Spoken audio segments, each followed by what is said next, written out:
Hello everyone, welcome back to the lowland greenhouse here at Carlton Carnivores. I've got a special temperate butterwort to share with you guys. One of those plants that we don't see commonly, at least in U.S. cultivation, but are quite highly sought after by a lot of people. They are a little touchy to grow, but beautiful when they turn out well. And this is a species that I sought after for a long time because I have a thing for plants with really long, thin leaves, and that is Pinguicula longifolia. Now, this is a species that used to have several different subspecies. Most of them have been elevated to full species of their own.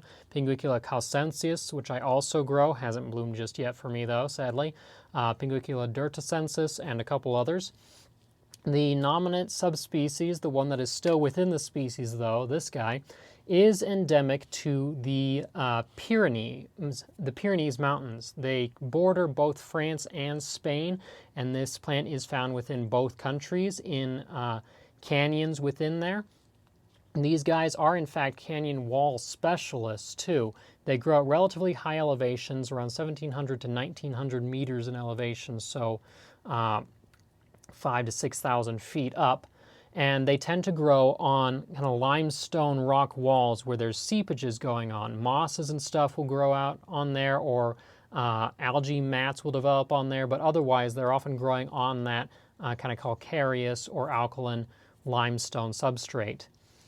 They start off in the spring with a rosette, and you can see kind of here, that looks pretty normal for your average butterwort. The leaves will grow to about 3 to 4 inches long. They're elongate, ovular in shape, sometimes a little bit erect. As you can see, they are not laying flat on the soil here, and covered in glands on the upper surface per your average butterwort. And during that period, of course, they will then send up their flower stalks. These can be anywhere from 3 to almost 8 inches tall, and one plant may produce several flowers in consecutive order. Each of these stems, though, of course, only produces one bloom. That flower has a pretty distinctive structure, too. The lower lobe is kind of stretched out away from the mouth of the flower before it actually splits into the 3 lobes that the butterwort flower typically has, and then 2 tiny little upper lobes on the flower. And the color varies a little bit. Mine is a beautiful deep violet color. It may pale out as it ages a little bit here. Deep violet on the lobes, turning to white underneath kind of that hairy front palate there. And then it may have a little bit of a greenish or yellow spot right in the mouth of the palate, but otherwise kind of a white corolla tube and a relatively pale, sometimes brownish or greenish spur on the back. Very beautiful blooms. And of course, like other butterworts, these guys do not pollinate themselves easily. And these ones also generally do not self-pollinate either. They require cross-pollination with another individual. So small insects will go in there and they'll brush against the stigma, which is hanging as a flap from the top of the flower, because these guys are kind of upside down as they develop. And so they brush against that, hopefully depositing pollen onto that stigma. And then as they back out after getting the nectar down in the nectar spur, they'll lift that flap up, and the anthers are behind that. That deposits pollen on them, and then hopefully they fly to the next flower and go through the process again. Now, after these guys have bloomed and the seeds are starting to form during summer, that's when they earn their name longifolia. Naturally, in the wild, of course, these guys are on cliff faces. So while this is kind of growing semi-flat in here, in the wild, they grow like this, on the side of the cliff face. And as they grow, as the summer sun is coming down, they send out extremely elongate leaves. Not quite grass-like, they're not that thin, but they're very long and slender. And only one other species, Vallisnerifolia, has longer leaves in the temperate group. They can be up to almost 6 to 8 inches long, 14, 15 centimeters. And for a butterwort, that single leaf being 6 inches long is quite huge. And interestingly enough as well, it's just starting to form it on these first longer leaves here, but both sides of the leaf actually have glands on them. Most butterworts, those glands are only on the surface. You see both sides in species like Pinguicula gigantea, completely unrelated Mexican butterwort.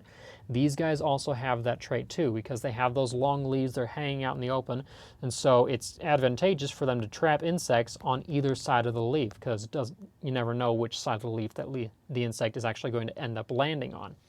So when they capture insects, of course, they have tiny, tiny little glands, and those glands, they don't move, but the leaf itself will kind of dimple where the insect landed and form a tiny little pool where the digestive juices can collect and process down the insect, take in the nitrogen, the phosphorus, etc. that these guys need.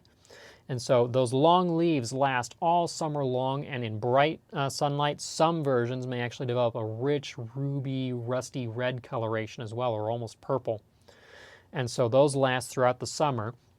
And come late summer into fall, those leaves start to die off, and in the middle of the plant, you will find a tiny little bud. Let's see if I can find in here. It's not visible anymore, but there is a third plant that is in this pot that is now dormant.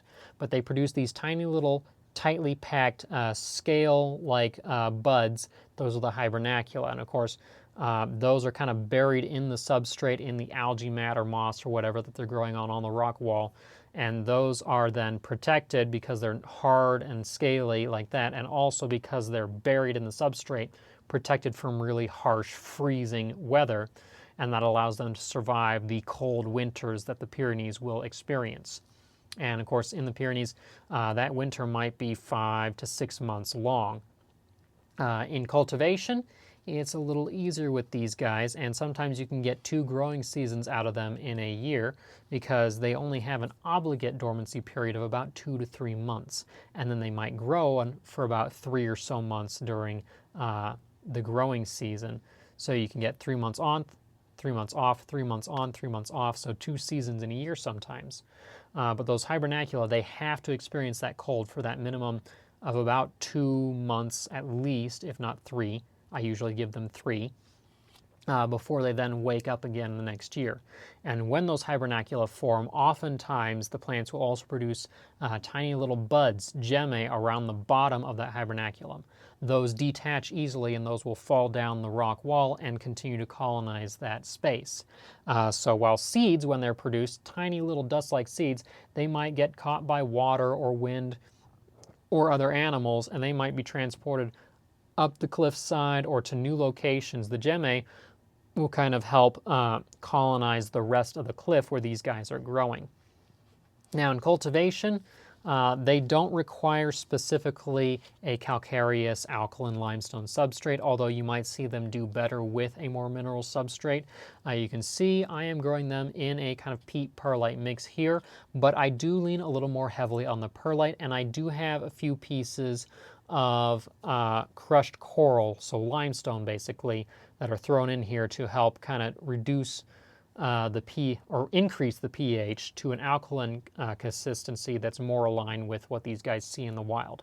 Now, if you grow them just in a fairly heavily perlite-based substrate, maybe a little bit of peat just to hold in that moisture, that works as well. And if you grow them at an angle, you're a lot more likely to see them produce those long leaves as well. This pot is set on the edge of my shelf, so that it is tilted a little bit, and that produces the longer leaves.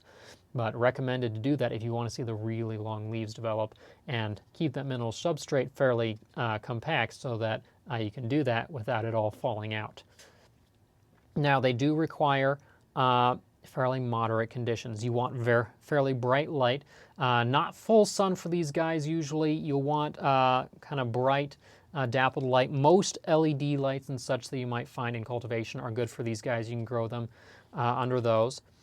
But you want conditions that are rarely more than 80, 85 degrees Fahrenheit during the summer, so they don't overheat.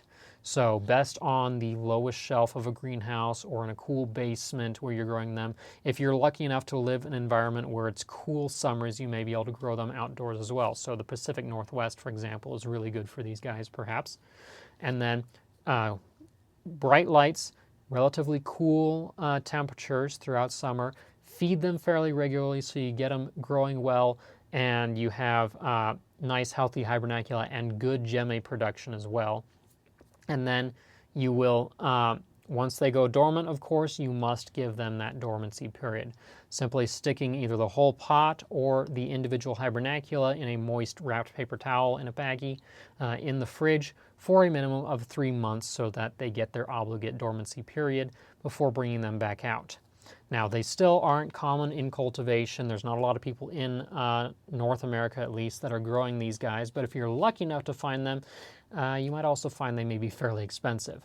They don't produce a lot of gemme oftentimes, and they don't propagate as well through leaf cuttings or pollings. They do produce some plantlets when you do that, of course, but they're relatively slow at it, so they're still uncommon. And because of those cool conditions, the mineral soil preferences that they have, and the temperate dormancies during winter that they need, they are still relatively uncommon.